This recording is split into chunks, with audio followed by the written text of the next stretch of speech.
Jumpa lagi kita di channel Cikgu Nia AC. Baik, Cikgu masih lagi berkongsi berkaitan dengan sejarah tingkatan 2, di mana video kali ini adalah bab 5 Kesultanan Melayu Melaka. Dalam bab 5 ini ada 3 bab kecil. Jadi untuk video kali ini adalah 5.1 Pengasasan Kesultanan Melayu Melaka ataupun singkatannya KMM. Jadi sebagai pengenalan, Kesultanan Melayu Melaka ini diasaskan oleh para Meswara pada tahun sekitar 1400.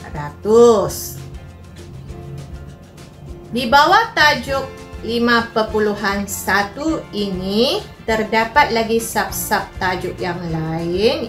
Antaranya adalah para Meswara. Di bawah para Meswara ini ada tajuk pemilihan lokasi yang strategi oleh para Meswara. Maksudnya di sini kita akan tengok mengapa para Meswara memilih lokasinya untuk dibina sebuah kerajaan yang bernama Melaka pada sekitar 1400.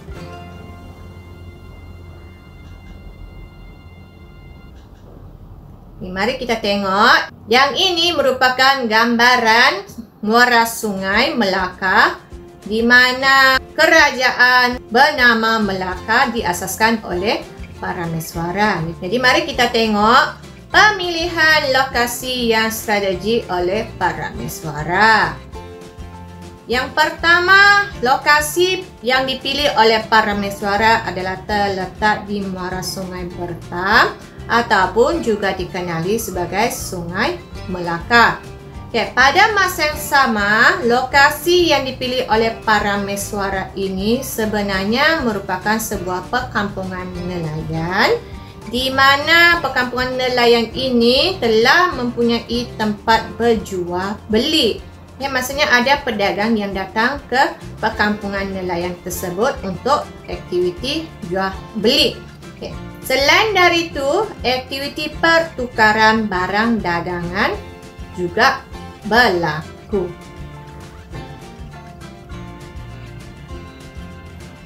Baik, jadi kita tengok mengapakah lokasi yang dipilih oleh para Meswara ini dikatakan strategi. Yang pertama adalah laluan perdagangan. Jadi melalui gambaran ini kita boleh nampak terlalu banyak kapal-kapal yang datang ke muara sungai Melaka pada ketika itu. Yang kedua adalah bentuk muka bumi. Jadi kalau kita tengok dalam gambaran lukisan tersebut, adanya bentuk muka bumi berbukit bukau.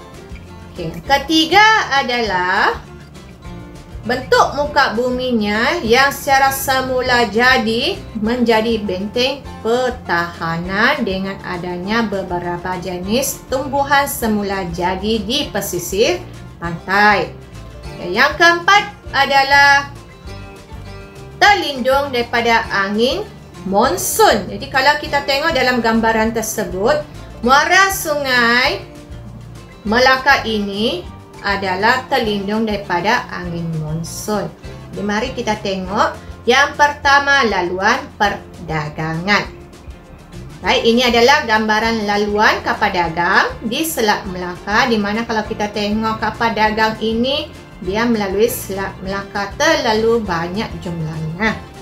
Jadi laluan perdagangan yang dimaksudkan ini adalah laluan utama antara kerajaan-kerajaan yang terletak di sebelah timur dengan kerajaan yang terletak di sebelah barat. Jadi kapal-kapal dagang, para pedagang akan datang berdagang dan melalui Selat Melaka.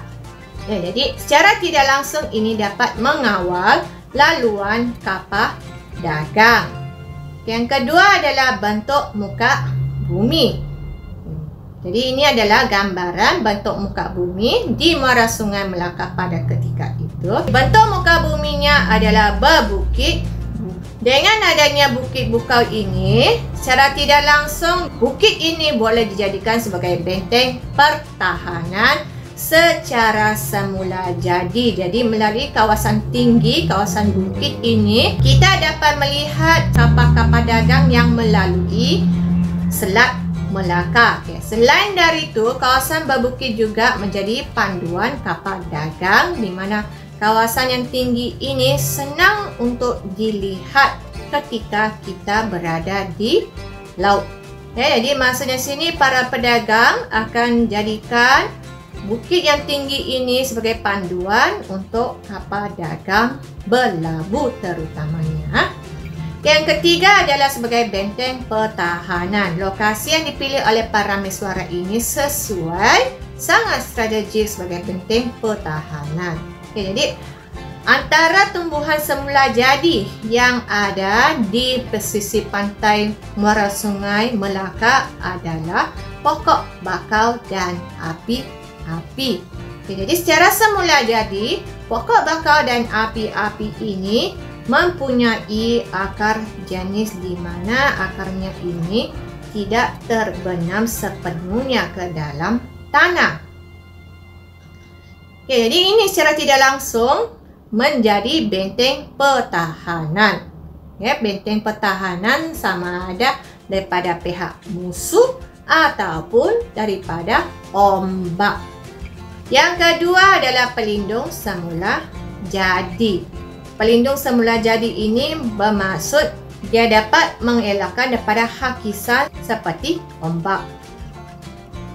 Jadi melalui keadaan fizikal, pokok bakau dan api-api ini menjadikan pesisir pantai muara Sungai Melaka ini sukar ditembusi oleh pihak musuh.